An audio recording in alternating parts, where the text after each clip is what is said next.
नमस्कार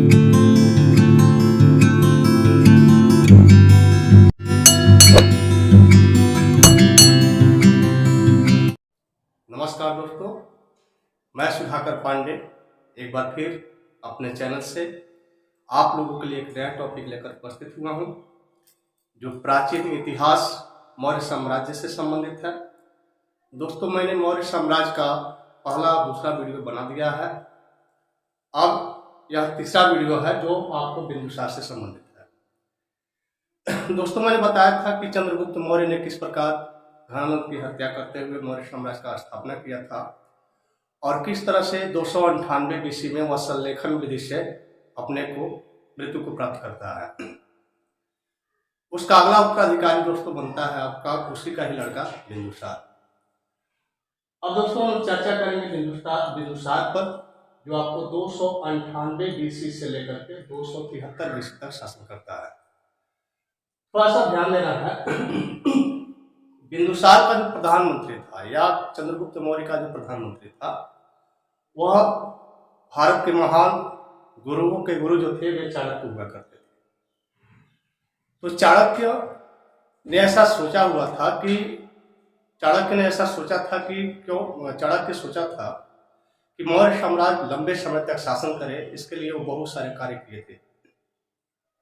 इस तरह से ऐसा कहा जाता है, देखने को मिलता है कि चंद्रगुप्त मौर्य की 2 पत्नी थी, जैसे आप कार्नेलिया है और एक आपका दुर्धरा है। तो जब दुर्धरा प्रेग्नेंट हुई थी तो चाणक्य क्या करते थे, 20 कन्या भी तैयार करते थे। तो जब दुर्धरा प्रेग्नेंट हुई थी तो चाणक्य दुर्धरा को रोज सुई के नोक के बराबर जहर का पान कराया करते थे, यानी प्रतिदिन उसको सुई के नोक के बराबर जहर दिया करते थे।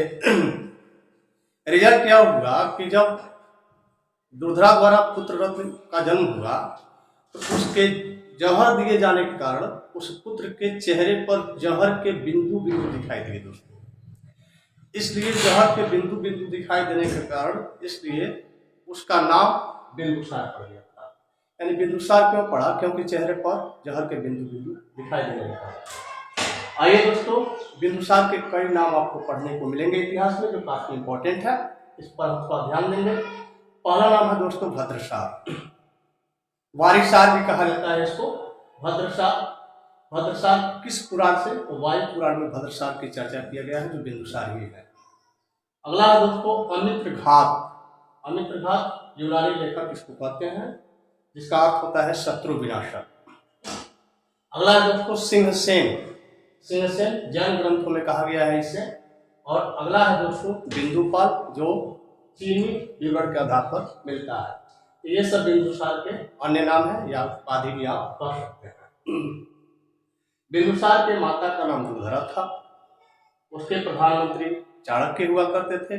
कुछ समय बाद चाणक्य जब हट गए तो चाणक्य के हटने के बाद, या कह सकते हो चाणक्य के मृत्यु के बाद, उनका जो अगला प्रधान बनता है बिंदुसार का प्रधानमंत्री बनता है, उसका नाम था खल्लाटक।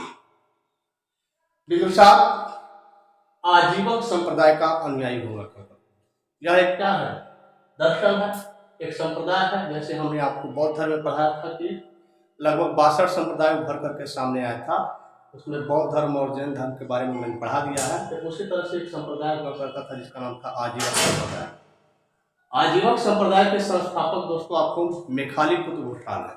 मेखाली क्वेश्चन पूछेगा, आजीवक संप्रदाय के कौन संस्थापक है? तो आंसर आपका होगा मेखाली। अमित्रघात का तात्पर्य शत्रु विनाशक है दोस्तों, ध्यान दीजिएगा, बहुत ज्यादा इंपॉर्टेंट है। अब कहने का मतलब यह है दोस्तों कि चंद्रगुप्त मौर्य ने अपने साम्राज्य को इतना बड़ा कर दिया था कि बिंदुसार केवल उसका रक्षा किया। कभी कभी जब उस पर कभी आक्रमण हुए तो उसने क्या किया? अपने राज्य साम्राज्य को बचाया। इस तरह से अपने साम्राज्य का वह काफी विस्तार नहीं किया है। फिर भी इतिहासकार तारानाथ के अनुसार बिंदुसार ने 16 राज्यों को जीता हुआ था। इस प्रकार क्वेश्चन पूछेगा कि किस विद्वान के अनुसार बिंदुसार 16 राज्यों का विजेता बताया गया है, तो हम लोग होगा तारानाथ। अगला दोस्तों एक पुस्तक है जिसका नाम है दिव्यावादन। दिव्यावादन का संबंध किस ग्रंथों से है दोस्तों? तो आंसर हुआ हम लोग का बौद्ध ग्रंथ। डायरेक्ट क्वेश्चन पूछेगा दिव्यावादन का संबंध किससे है, तो आंसर होगा बौद्ध।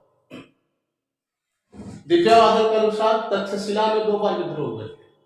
इसका साम्राज्य काफी बड़ा फैला हुआ था, जो झेलम नदी के किनारे तक्षशिला हुआ करते थे। इसमें 2 बार विद्रोह हुए थे और उस दोनों ही 2 बार विद्रोह जो हुआ था, उस विद्रोह को दबाने के लिए अपने पुत्रों को भेजा था, जिसमें सबसे पहले वह शिवसिंह को भेजा था और बाद में अशोक को भेजा था। तो अशोक उस विद्रोह को दबाने में सफल रहा था। इसे देखते हुए बिंदुसार को स्पष्ट हो गया था कि मेरा आने वाला जो उत्तराधिकारी, योग्य उत्तराधिकारी होगा, वह अशोक ही होगा। एथनियस के अनुसार, एक विद्वान है जिसका नाम है एथनियस, इतिहासकार है।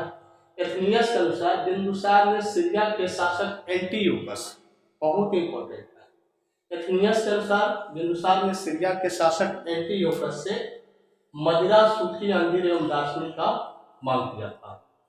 देखिए, बिंदुसार जो था, जैसे चंद्रगुप्त विदेशी राजाओं के साथ संबंध स्थापित किया था, जैसे वैवाहिक संबंध देख सकते हैं आपको, कार्नेलिया से विवाह किया था, सिलिकट निकेटर की पत्नी जो, वो पुत्री जो थी, उसी तरह से बिंदुसार भी विदेशियों के साथ अपना अच्छा संबंध बनाया हुआ था।